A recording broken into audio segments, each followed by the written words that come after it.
So now let's talk about the G chord, the dreaded G chord, as some of my students call it. So we start off with our first finger on the B note, which is our 5th string, 2nd fret. We got our second finger on the G note, which is 6th string, 3rd fret. Now we've got these great open strings, the G, the B, and the D, or D, G, B. And here's the tricky part for a lot of people, including myself when I was learning this. It's this 3rd finger all the way on the 1st string, 3rd fret.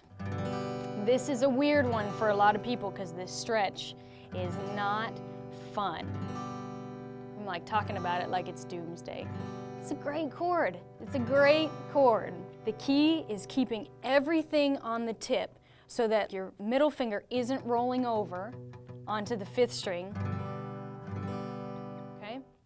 So you can start with your middle finger on the 6th string if you want, or you can start with your 1st finger on the 5th string, doesn't matter. I'll start with my middle finger on the 6th string, just for a little variation, a little spice in these videos.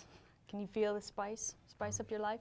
Spice Girls? No? Never mind. So we have middle finger, or 2nd finger, on the 6th string, 3rd fret.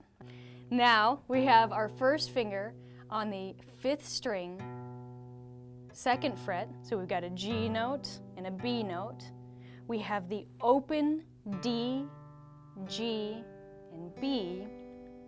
And then we put our 3rd finger on the 1st string, 3rd fret, for another G note. Make sure to arpeggiate it. Make sure your palm is dropped, that your thumb is down. You're not going to be able to play it effectively with your thumb over here. You're going to get lots of muting. We don't want that. Drop down.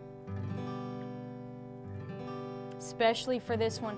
And remember, your chord tip of the day is that all of the strength should come from here in your palm, not from here. We always want to grab it as hard as we can and use this because that's what we're used to using. But it's actually much more subtle. It's right in here. And that's what happens when you drop your palm. That's your G chord.